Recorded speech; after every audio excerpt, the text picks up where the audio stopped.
What's up, Weavers? It's your boy Sojabe here with another YouTube banger, and I'm excited to talk to you guys today about Intellect because there's something weird about this prism that I don't think many people have noticed yet, and I'm excited to share it with you guys.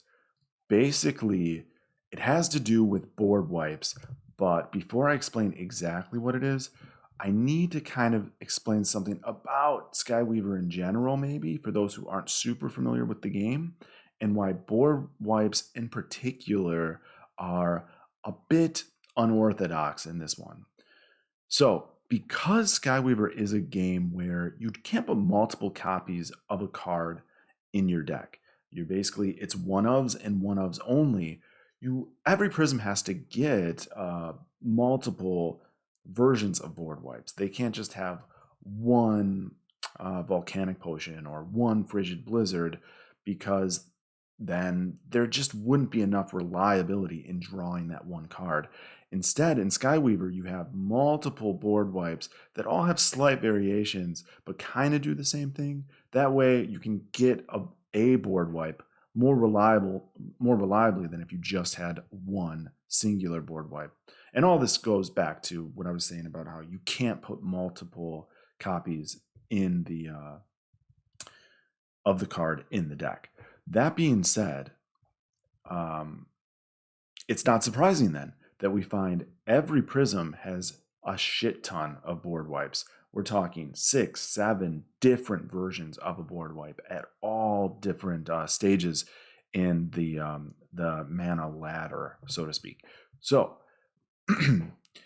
just to kind of illustrate my point, we'll look at strength, okay? Now, strength isn't a particularly control-oriented prism by any stretch of the imagination, and yet if we just look at spells for strength, we see that at 3 mana, we already have Claw Swipe, which is a pretty good board wipe, and then at 4 mana, we have 2 other options. We have Foul Stench and Volcanic Blast. Those are all super cheap, and by the time we get to 5 mana, we have Ground Pound and Burninate. So, and this is leaving out Cause Wrath. But basically, if we just look at the cheap ones, which is kind of the focus of this video, because it's more specifically, it's more specifically tailored to what I want to say about Intellect.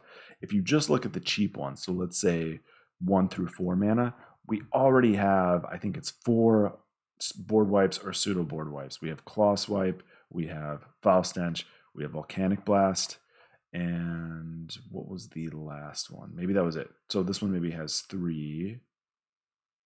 Is that right? Hold up, let's go through this one more time. I thought there was 4. Claw Swipe, Foul Stench, and Volcanic Blast. Yeah, and then when we get to 5, we have Ground Pound. So 3 options at 3 and 4 mana. Not bad. For a prism that's not control oriented, that's pretty damn good. If we go into Wisdom, we see something similar. So we have at 2 mana, we already are starting with the board wipes.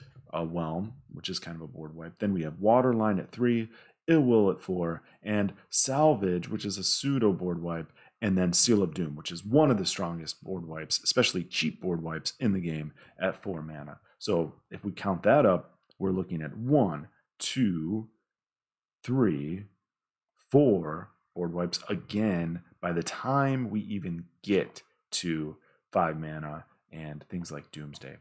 So that's Wisdom, right? Wisdom, you'd expect to have quite a few board wipes. What if we look at Agility? Agility is it's an aggro sort of board control-y, trade with the face sort of prism. You wouldn't expect a lot of board wipes in this one. And yet what we see is, again, Deep Slice at 3, which pings everything on the board. Strike Storm, which does a lot of damage to everything on the board potentially.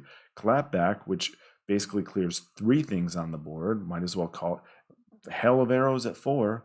And then once we get to 5, we have Flame Volley and Deadbeats. So just as much as all the others. We're talking 1, 2, 3, 4, and really, if you want to count Rave as a pseudo board wipe, we're up to 5 different removal spells by the time they even reach 5 mana. Now, Heart's the same way. We'll go through all those real quick just to kind of really drive the point home here. We have a Forest Fire at 3. We have Funeral Moon at 3. We have Spore Blast at 3. Then at 4, we have Chainstorm and Dirge. So we're looking at 5 different options yet again. Now here is where things get a bit interesting. Once we go to Intellect, things change. There's nothing here except Volcanic Potion at 3, which I will say is probably the strongest 3 mana board wipey thing in the game, because it's basically a claw swipe, but better, a claw swipe with Wither. So super strong, but it's the only one.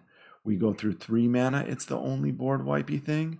And at 4 mana, there's literally nothing. Once we get to 5, we have Frigid Blizzard, but that's getting pretty damn expensive. So, whereas all the other prisms had 4, 5, maybe even sometimes 6 board wipes by the time they got to 5 mana, Intellect is sitting on only 1 Volcanic Potion. So, what does this mean for Intellect and, I guess, its vulnerabilities?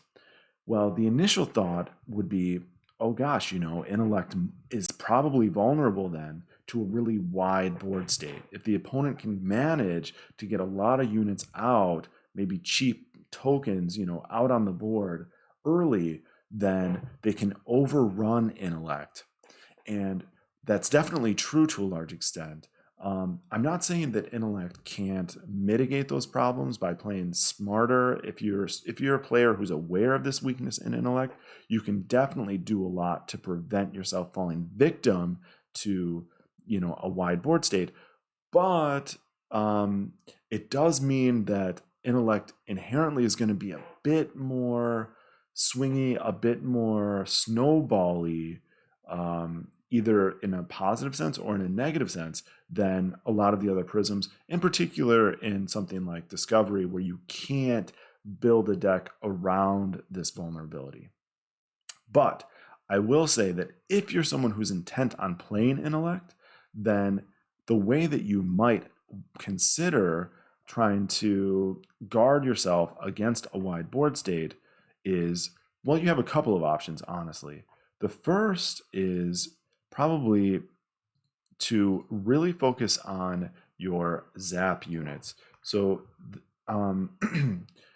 Intellect is interesting in that it's given this option for a lot of cheap Zap. That's unlike any other prism in the game right now.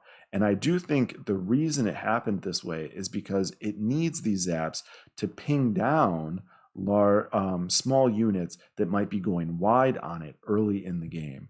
So if you're an Intellect and you're up against an Agility, you're up against something that wants to go wide on you, by holding on to an Electron, a Leonidas, an Electric Eel in your mulligan, you can try and really reduce the likelihood that you get overrun early. And maybe that's a bit obvious. If you're not, but it's worth mentioning. If you aren't offered those Zap units, then another option is just to really focus on the cheap single targeted removal, in particular the 2 mana ones, because without a board wipe at 4 mana, there's a good possibility you're going to be using 2 single targeted removal spells at 4 mana. So if you get a Deactivate, a Mad Vibes, or a Mutate in the mulligan, that should be probably prioritized as well. What about playing against Intellect? If you know that Intellect is really vulnerable to a wide board state, what can you do to try and seize that opportunity and increase the likelihood of you actually winning? Well, like we were saying, I think the answer is probably to go as wide as possible. There is one catch, and that is that Agility, which is known for wanting to go wide, is going to have problems doing that in the way that it wants, just because of those Zap units. So one interesting thing to note about Intellect's units is, if you look at the number of armor units that Intellect has, it's an insane number. It's so much higher than any other prism. So we have 5, 10, 15, 16 units, and a lot of them are on the lower end of the mana price. So the next closest one is like strength with only 10. So it's not even a competition.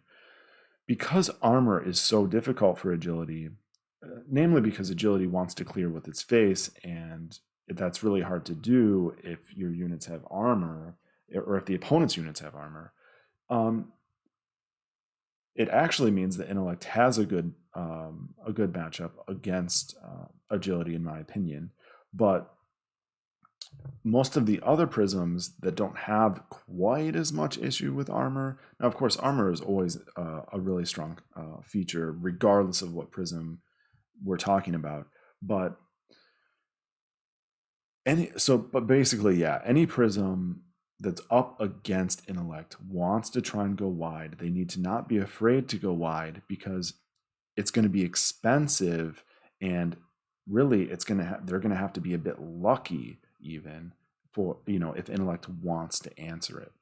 So I hope that was an interesting little trivia fact, if nothing else. Just the fact that, okay, intellect is really deprived of board wipes early on in the game relative to all the other prisms, but it also has a lot more armor and a lot more zap to try and counteract that weakness.